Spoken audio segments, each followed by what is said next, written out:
그러면 이제 바로 이어서 국외 정책이 어떻게 나타나는가 한번 보겠습니다. 앞서 우리 봤듯이 국외 이제 정세가 서양의 이제 이양선들이 굉장히 출몰하고 있었고 되게 위협적으로 다가오는 시기였다고 했습니다. 그래서 거기에다가 러시아가 연해주 획득한 상태고 청과 일본이 이미 이제 우리보다 앞서서 개항을 한 상태예요. 근데 그 개항을 당하는 과정을 조선에서도 다 지켜보고 있는 상황인 거죠. 그래서 서양 세력의 침략에 대해서 당시 이제 흥선대원군은 이건 단순하게 통상 요구라고 보는 게 아니고 이거는 하나의 침략 행위다라고 좀 봤던 것 같고요. 그래서 서양 세력에 대해서 굉장히 좀 반감을 가지면서 통상 수교 거부 정책이라고 얘기를 하고 이걸 또 쇄국 정책이라고 얘기를 하기도 합니다. 나라를 걸어 잠궜다는 뜻이거든요. 그러한 정책이 왜 나타나게 됐는지는 우리 쭉 이 사건들을 보면서 아마 판단을 할 수 있을 것 같습니다. 짝습지에 제일 먼저 우리 병인박해 얘기가 나오고요. 이 우리 두 번의 이제 양료가 있었는데 각각의 이제 사건들을 순서대로 좀 보고 설명을 하겠습니다. 일단은 1866년부터 1866년 초부터 해서 이 병인박해라고 하는 것은 어느 언제부터 언제까지라고 탁 이렇게 끊어서 볼 수는 없을 것 같고 1866년 초부터 해서 쭉 굉장히 오랫동안 이어졌던 사건입니다. 이 병인박해에서 당시 이제 천주교를 굉장히 박해를 한 사건을 말하고 그래서 프랑스랑 굉장히 관련이 있는 사건인데요. 당시 이제 프랑스인 신부 9명하고 신도가 8천여 명 가까이 됐는데 그 사람들을 처형시키거든요. 그래서 그런 이제 사건을 병인박해라고 얘기를 하는 거고 이걸 구실로 결국은 프랑스가 침략을 해온 사건이 병인양요입니다. 강화도로 침략을 한다고 했어요. 우리 앞으로 쭉 보겠지만 계속 강화도로 계속 들어옵니다. 왜 강화도냐? 강화도는 백길 따라 쭉 들어와서 한강을 따라 쭉 서울까지 들어갈 수 있는 아주 중요한 이제 요지예요. 그래서 강화도로 계속 쳐들어오게 됩니다. 우리 수업 때 봤지만 뭐 전투가 어떻게 했고 이거는 크게 중요하지 않은 것 같아요. 그냥 양원수 부대가 정족산성에서 물리쳤다 뭐 이 정도 받으면 되겠고 프랑스군을 우리가 아주 처절하게 물리쳤는데요. 단순하게 그냥 돌아갔으면 참 좋았을 텐데 그냥 돌아가진 않았습니다. 당시 제 외교장각에 있던 많은 문화재와 서적들을 다 불타 없어져요. 그래서 당시 이제 외교장각의 서적 한 6천여 권 정도가 불타서 소실됐다고 하죠. 불타서 없어졌고요. 297권 정도의 서적을 들고 갑니다. 그 중에 이제 하나가 바로 왕실의궤라고 하는 것이죠. 이 왕실의궤는 결국 지금은 우리 대여 형식으로 우리가 빌려온 거, 우리 건데 빌려오는 형식으로 우리나라에 지금 돌아와 있는 상태입니다. 그 다음에 일어난 사건이 양요로 치면 이제 신미양요인데 이건 1871년이고요. 근데 요거는 사실 5년 전에 미국이 제너럴 쇼모노 사건이라고 해서 요때는 대동강을 거슬러서 이제 평양으로 이제 쳐들어왔던 사건입니다. 제너럴 쇼모노는 이제 상선이고요. 통상을 요구하면서 이제 들어왔다가 결국은 이제 불타서 이제 침몰했던 그런 사건인데요. 요걸 구실로 삼아서 5년 후에 이제 미국이 침략을 했던 사건이 신미양요입니다. 순서는 우리 수업 때도 봤지만 병인박해가 제일 먼저고 그 다음이 제너럴 쇼모노 사건, 그 다음 병인양요, 그 다음 신미양요 이 순입니다. 하지만 요 사이에 사건이 하나 더 있었죠. 이건 신미양요 일단 설명하고 구실로 침략을 했고 이때도 아주 처절하게 막아냈습니다. 그래서 어제영 부대가 강성부에서 격렬히 저항해서 물리쳤고 그리고 미군은 철수하게 됩니다. 이때도 그냥 돌아가지 않았죠. 깃발 하나 들고 갑니다. 어제영 장군의 숫자 적힌 깃발을 들고 왔고요. 그 다음에 여기는 없지만 1868년에 독일 상인이었던 오페르트라고 한 사람이 도굴 사건이 있었죠.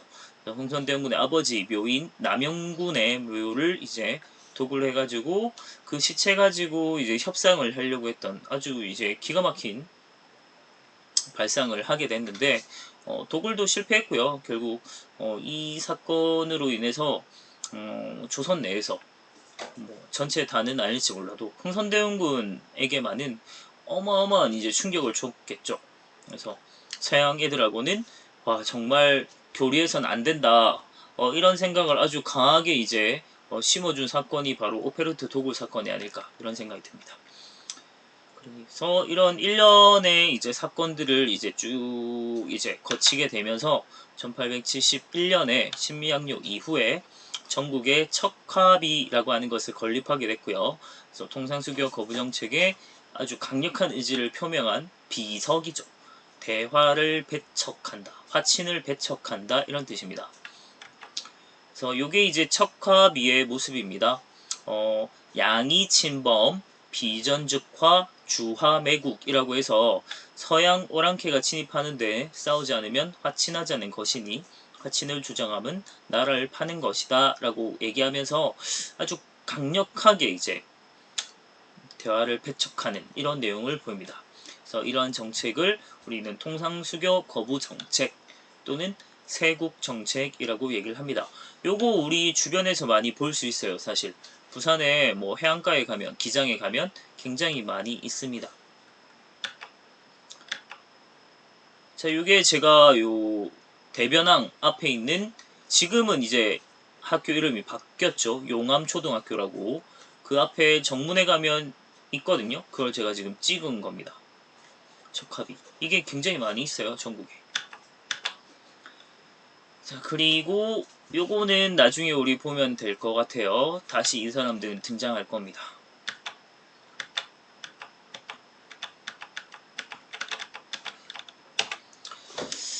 자, 그 다음은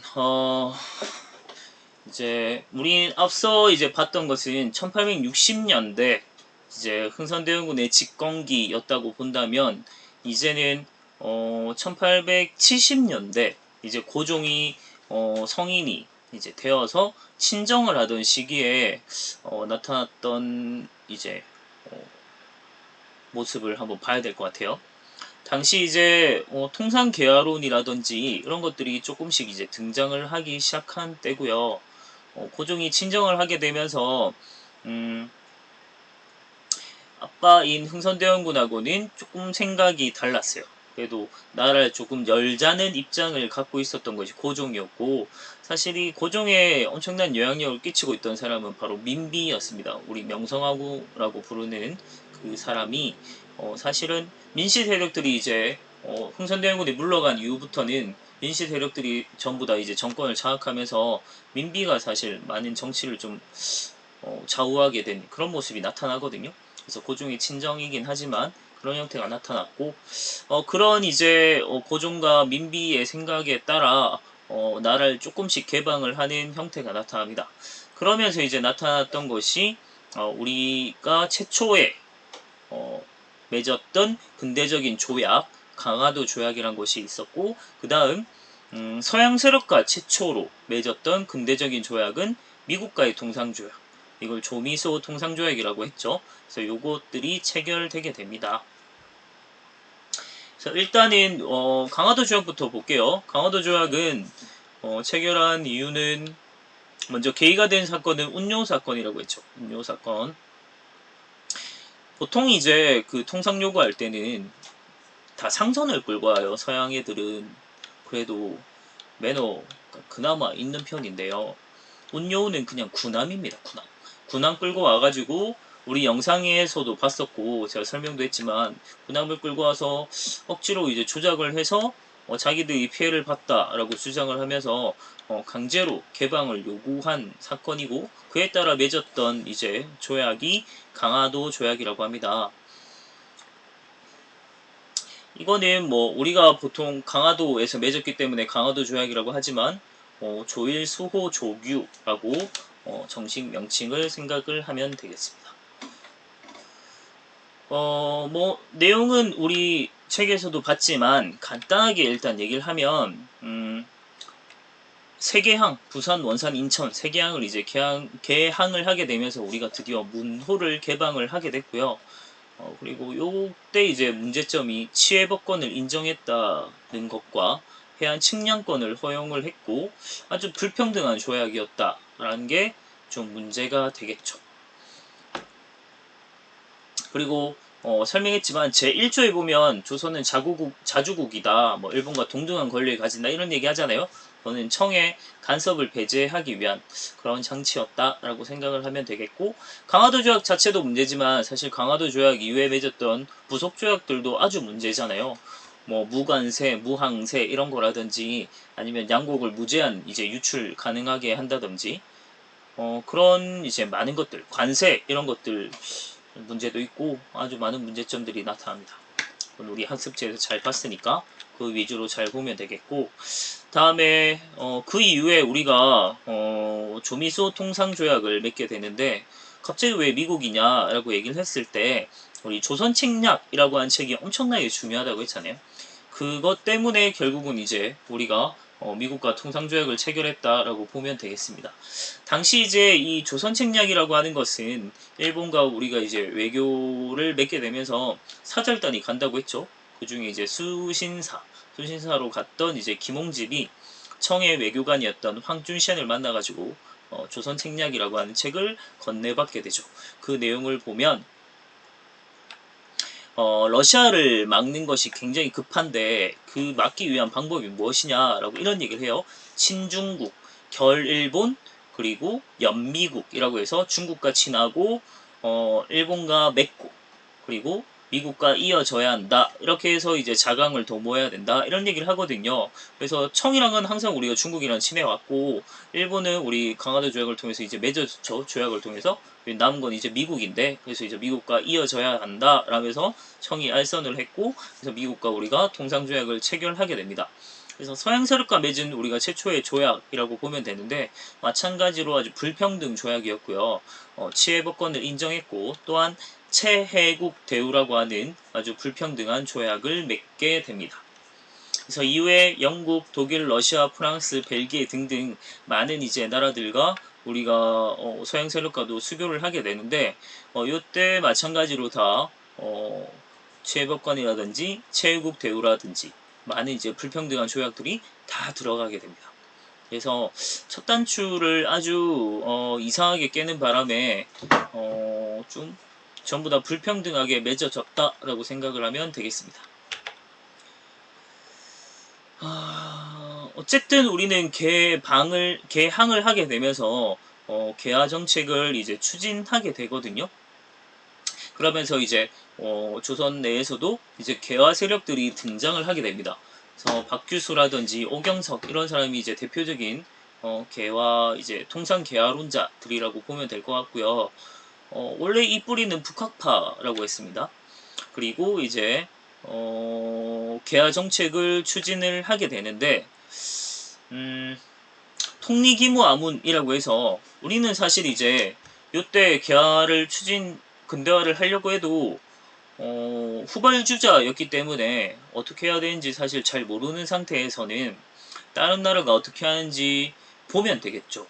그래서 우리는 주위에 청과 일본이 이미 근대화를 하고 있었기 때문에 그들의 정책이 어떻게 나타나는지 일단 봐야 되는 거죠. 그래서 이제 사신이나 이런 것들을 보내서 배우게 한 다음에 그걸 이제 모방하는 형태로 좀 나타납니다. 그래서 대표적으로 좀 볼 수 있는 게 개화정책 추진기구로 통리기무아문이라고 하는 걸 설치해요. 이거는 청해 제도를 좀 모방한 형태고요.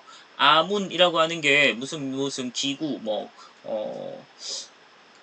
라고 생각하면 돼요. 무슨 관청 이런 의미로 생각을 하면 됩니다. 그리고 조사시찰단이라고 일본에 이제 몰래 비밀리에 이제 메이지 유신의 성과를 좀 시찰하러 보냈고 그다음 수신사라고 보냈다고 했죠. 일단 사절을 보냈고요. 1차, 2차 갔습니다. 그리고 청해도 영선사라고 하는 걸 보내기도 했고 또한 미국에도 최초로 이제 사절단을 보내죠. 보빙사라고 보냈습니다. 다음에 신식군대, 별기군을 설치하게 되면서 신식군대를 키우게 되는데 문제는 왜 일본인 교관을 들여왔다든지 90군인과 굉장히 차별을 했다든지 이런 것들이 좀 문제가 된다고 했습니다. 일단 요까지.